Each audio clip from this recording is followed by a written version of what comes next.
sebenarnya tuh nggak ada ya orang yang pengen mengakhiri hidupnya, benar-benar pengen mengakhiri hidupnya. Tetapi yang membuat akhirnya kenapa kok kasus mengakhiri hidup itu begitu banyak di media sosial, itu karena memang benar-benar korban tersebut itu tidak mampu, tidak kuasa menahan rasa sakit psikologis, rasa sakit mental yang dideritanya. Jadi keputusan itu diambil karena dengan terpaksa. Jadi bukan dengan kesadaran penuh, namanya orang yang mengakhiri hidupnya itu tidak ada yang dengan kesadaran penuh tentunya. Rasa sakitnya itu sudah dipendam lama sekali, bertahun-tahun. Jadi ketika kita mengetahui atau mendengar itu, jangan bilang bahwa si korban tersebut pasti orang tidak beriman atau dihubung-hubungkan dengan nanti di sana masuk neraka atau apa.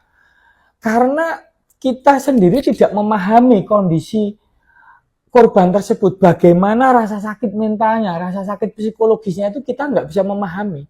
Makanya ketika kita ketemu seseorang, sahabat, teman kita yang seperti ada indikasi ke situ, sebaiknya tuh tidak kita bantah.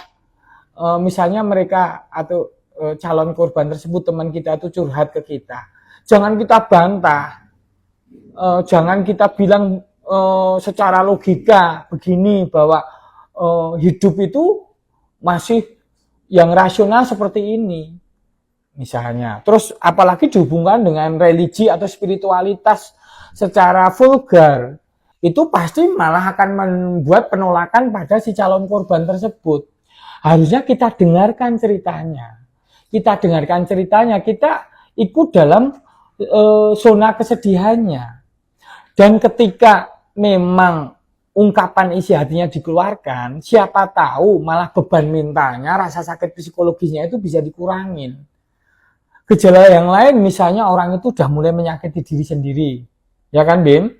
Orang menyakiti dirinya itu tujuannya itu untuk karena sudah tidak mampu lagi mengeluarkan emosinya.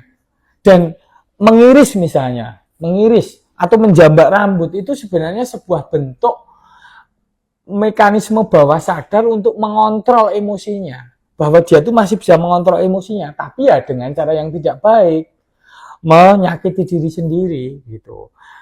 Ya, kemudian ketika udah ada